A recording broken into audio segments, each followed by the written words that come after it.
gas titanium intake install.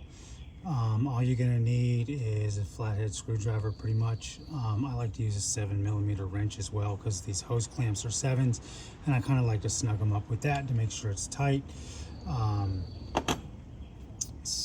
Here's your intake. I mean, talk about nice. It's a blue waffle color I got. I just like the fact that you can heat up titanium and change the colors. We got a little purple in there, whatever. I've already installed the nice open reducer that goes into the intake track. I've got the hose clamps and the silicone sleeve on there as well. I've got the other one prepped with the hoses on it, so that it's a little easier to install. So we start. There's a clip on each side of this cover. Pop them out. I've actually got some tape on the bottom of them because these like to fall out and drop down onto the cover on the bottom, and they're hard to fish out. So pop, pop. Intake cover comes off.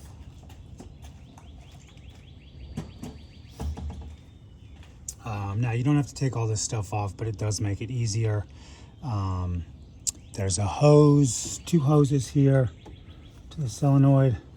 Squeeze this clip to remove that. You don't have to unplug it. Just take these clips off, slide it to the side, get it out of your way. Then the intake comes off by unscrewing this clamp, that comes off. Set that to the side. The bottom one you'll have to remove the whole intake. Easy enough though. Remove the secondary air line by pressing the knurl pieces down on both sides, top and bottom. And then on the other side, you don't have to take the whole thing off, just take off 1/2. There is on this muffler, essentially the intake muffler, which I've already unscrewed it, but I'll show you how to do the rest of that. Intake runners unpop.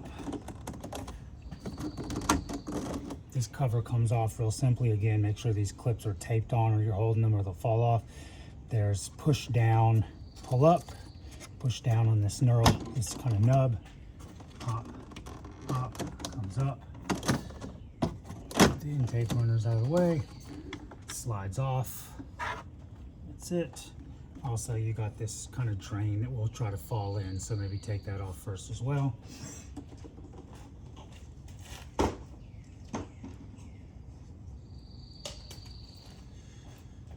Now that we've got all that off, unscrew the other hose clamp at the throttle body. There is a evap hose that actually snaps in here and here on the muffler. I've already removed that and tied it off to the side. The muffler comes off, and you can see this thing.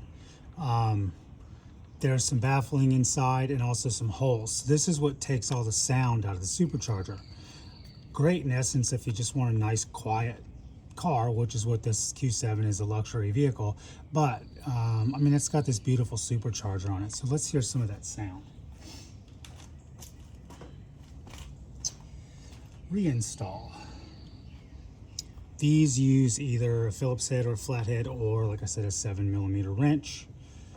So we start by pulling everything off to the side. I've already kind of zip tied this hose off to the side to get it out of the way so it's not banging on anything, also so it's not sitting on the heater hose. There is a barb in here, as you can see, and a piece of silicone hosing they give you so that you can connect the PCV to this elbow on the bottom so that you're compliant. No codes or any of that kind of shit.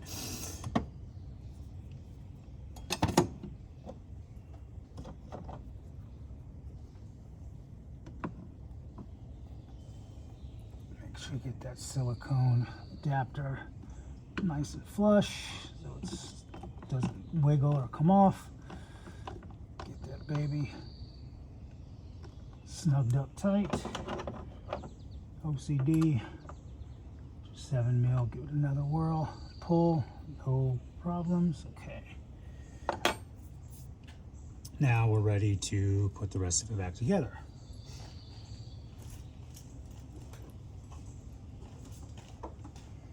Intake goes back on. Semi-rounds in the back, slide the bushing, slide into that. Get your intake runners lined up on the bottom so that they snap into place.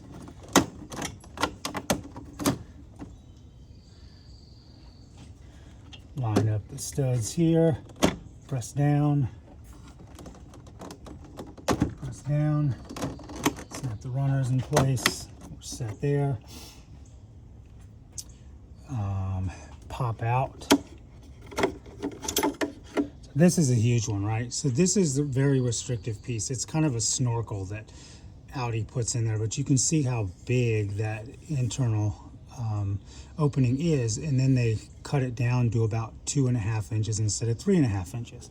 I've got a BMC filter in here, which is huge, nice opening, and it matches perfectly to this nice opening, this beautiful 3.5 inch, whatever they say, 89 millimeter titanium pipe. Plug the PCV into the elbow supplied. Make sure that's important.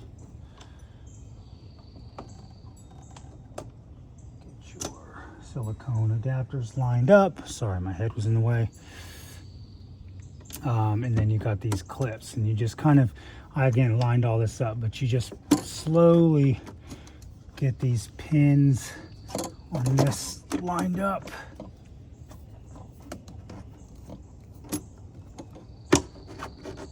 And wiggle this in so your O-ring, everything is tight. Snap. And snap on the bottom. Yep. I actually left a gap. So the silicone coupler has a slight gap, about 5 millimeters from the adapter, so that these clips can actually drop down in and snap into place to give it a nice firm connection. The OEM hose actually has some corrugation in it, so it flexes.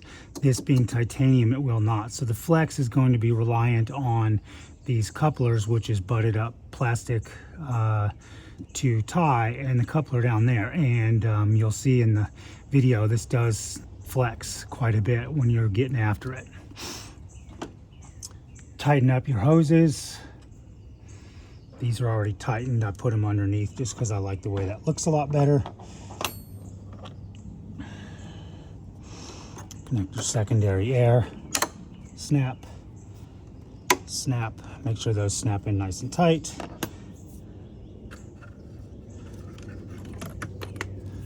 Pull your solenoid around. This is for there's like another intake flap there that opens and closes depending on the load. Snap that into place. Hose. Now we're good.